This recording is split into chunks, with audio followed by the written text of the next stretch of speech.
Hello there. So, you're new here, eh? Ah, fellow traveler. Well, do you have any stories to share? Ah, shame. What's that? You want me to teach you? But you should have a survivalist guide. What's that?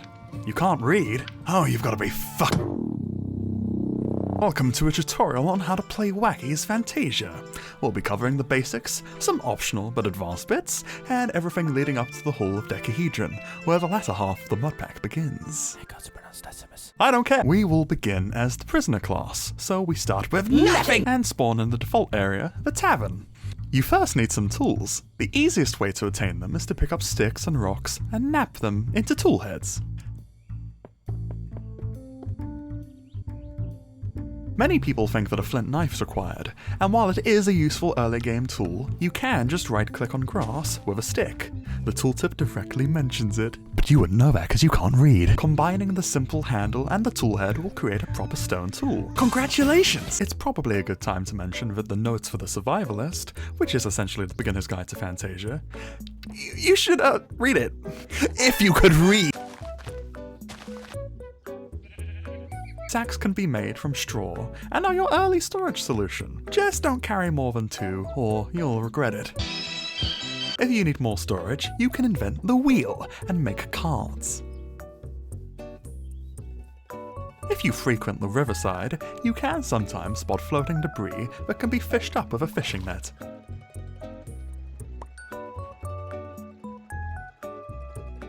Sluices are made like so.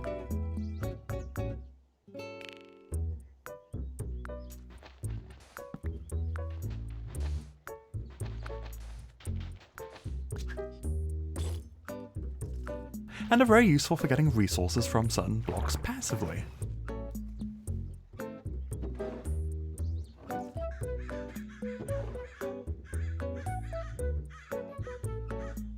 After traveling for a while, you may notice that the F3 menu does not display the coordinates anymore. This is because you need to use 2 specific items to pinpoint your exact location. The magnetic compass lets you locate your longitude and latitude, which are the X and Z coordinates. Then the depth gauge lets you locate your Y coordinate. The atlas lets you map out entire areas. It's made from a book and a made map. Not that kind of made. The thing is though, you can use larger maps for the atlas, covering more area for less maps. Oh, and you have to regularly fill out your atlas with empty maps, which can either be done in the crafting table, or in the cartography table. Villagers! They're no longer long-nosed, Squidward-looking scamming villagers, but instead are actual people, with feelings, emotions, and families that you can destroy. You can talk to them, trade with them, and even divorce them. They act more like real merchants, rather than just NPCs that you'd force into trading halls. You can flirt with them, and even marry them, and have children that you can send to the mines, as any British person would. God save the Queen! Oh, God save the King! You can also make a blueprint and play a whole town management minigame to make your own town. But I'll let you mess around with that by yourself. You can also transfer enchantments from your tools to a book through the grindstone. The enchanting system has been changed and is soon to be expanded upon. You get enchantments through exploration and mining enchanting gems. Hey, I made those.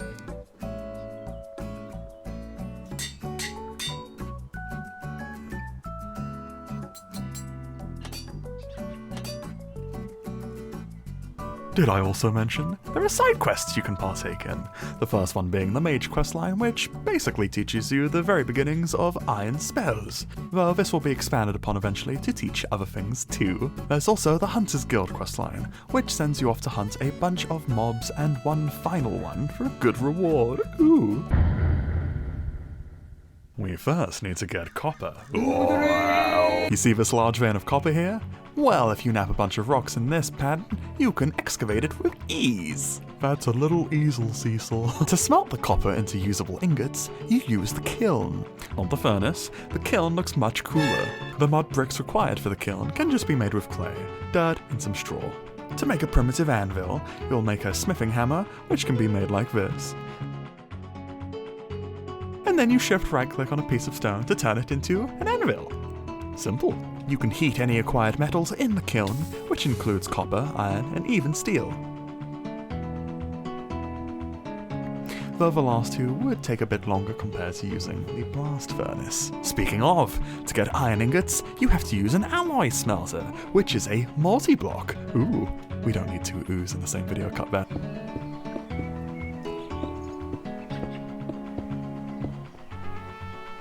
It has two inputs, which means you can either smelt more iron, or make alloys.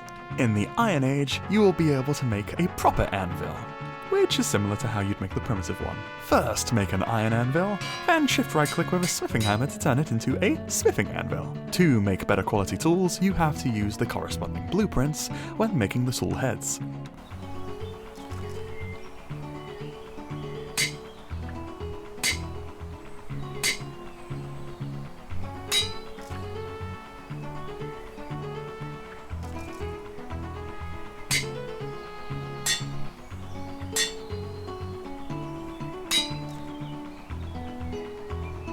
Oh, and don't forget to polish the tool head before you combine it with handles. Ever. Don't forget. They'll be bad, don't do that, no. Oh yes, I nearly forgot. Since we're in the Iron Age, it's time to talk about salt. And not the salt you'll feel from dying a lot. While salt can be commonly found in mountains, you can instead just get water and turn it into salt after smelting it. This is most notably used in tanning or warding off the undead, but the former is much more important. You may notice that most animals drop hides, and cows don't drop leather anymore. The player can prepare the hide by combining it with salt, then drying it on a rack.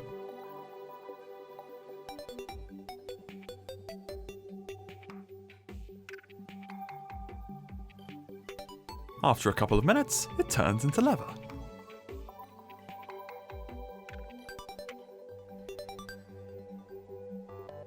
To make steel, you combine iron and coal in an alloy smelter, as steel is an alloy of carbon and iron. Why coal? Well, the Minecraft coal is based on the commonly found bituminous coal that has a carbon content of around 76 to 86%. In steel processing, it first starts with We can compress coal into diamonds, but can we do the same with a human body? Oh, sorry for the tangent. Let's get back to the Fantasia. The steel tier is basically your diamond tier in Fantasia. For now, it's durable, reliable, and so damn cool. A lot of armors are made from steel. However, it is also rather expensive to make. In the other game at least. It requires 3 raw iron and 1 piece of coal. You think this is a generic cozy RPG? Well, here's the thing. Okay, now, the Hall of Decibels marks the halfway point of the modpack's The Hall of December Holiday marks the halfway point of the modpack's progression and story. It's that generic fantasy trope of living a normal life, then finding more stuff that you never knew about before. Now, as of Fantasia 1.0.3.2, the only way you can get to the Hall of These Nuts is by doing the Beyond Fantasia quest, and going for the Dimensional Tiers tutorial. Obtaining a way to fast travel will give you an invitation to the Hall. The Hall has NPCs in them that you can trade and learn some lore about Fantasia, but I'll leave that to you to learn for yourself. I now bestow upon you the graduation of the basics of Fantasia. Waccyy, see me out, please. Thank you, John Necromancer Survival III.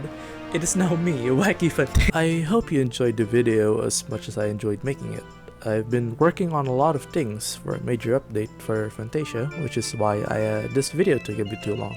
After this video, I will be going back to our regularly scheduled program of devlogs. Waccyy, show my channel. Big thanks to Necromancer for doing a voiceover again, of course, and check his channel out and his modpack Resurvival. And I'd like to thank my coffee. Is it coffee or Ko-Fi? I'd like to thank my coffee supporters, Proximity, Mythos Hollow, and Mel. And I'm pretty sure I butchered those. I'm gonna do the bit now where every outro I'll show the names of my coffee supporters, because I'm a big boy now. Oh yeah, right, do check my coffee if you wanna support me in my work. I'm gonna go back to work now.